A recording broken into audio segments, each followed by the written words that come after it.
So, in June of this year, the CDC decided to stop testing for H1N1. And what they said was, well, all the flu that's going around is H1N1, so there's no point in wasting those resources testing. Well, CBS News, when they found out that states weren't actually asked about their information, that it was just something that came down from the national CDC without really getting information on what was going on the ground in the individual states, CBS News decided to test people and see what was actually happening. Now, their report came out in an article called "Swine Flu Cases Overestimated," and this is on the CBS News website. And they looked at 13,700 people in California who had flu-like symptoms. 2% of those people had H1N1. That's a big study group, 13,000. 12% had another kind of flu. 86% tested negative for the flu. In Florida, out of 8,800 people, 17% had H1N1, and 83% were negative for the flu. In Georgia, they tested 3,000 people, 2% had H1N1, 97% were negative. So, if such a small percentage is actually caused by H1N1, of what value is the vaccine anyway?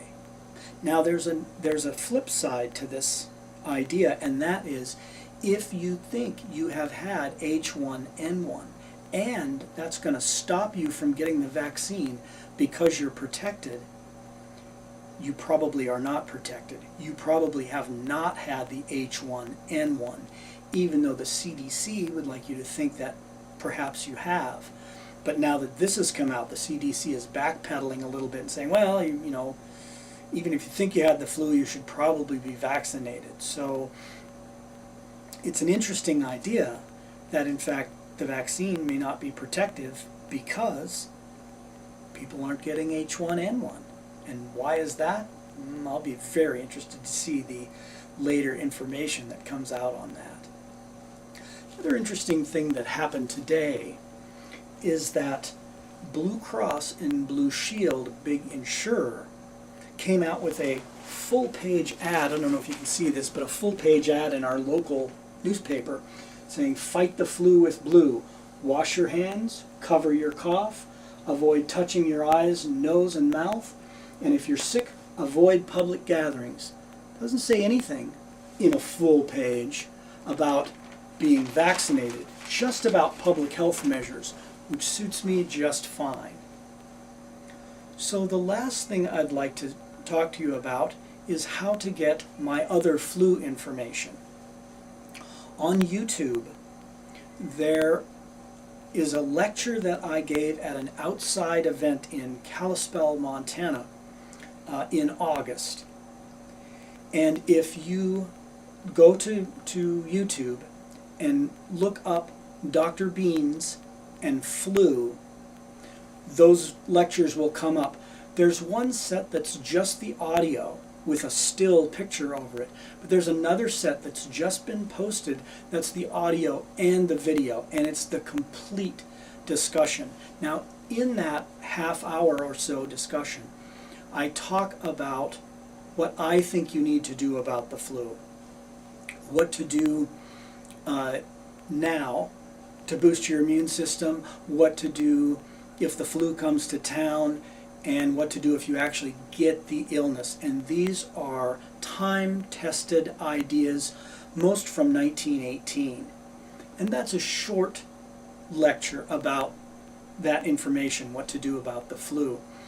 If you want more information than that, back in June, I did a 2.5-hour lecture which has been put onto a DVD that you can buy. That DVD is called "What to Do About the Flu," and it's just me giving a lecture to 60 local people gives you all the information you really need from a natural health standpoint. Herbs, homeopathic remedies, and nutrition. Many people have started using this DVD and its accompanying book as the flu is now starting to come to town. And it has been very successful in treatment. Many people have used it and found that they never really developed the illness, even though they had the initial symptoms. Or they got sick and never really got very sick. They were able to go right through the illness. The book is also called What to Do About the Flu. It's basically a transcript of the DVD, but also in the back are some of the articles that I referenced from 1918. Now, to get either the book or the DVD, the book is $10, and that's postage paid. The DVD is also $10, postage paid. And you can email me, drbeans@drbeans.com, no punctuation, just drbeans@drbeans.com.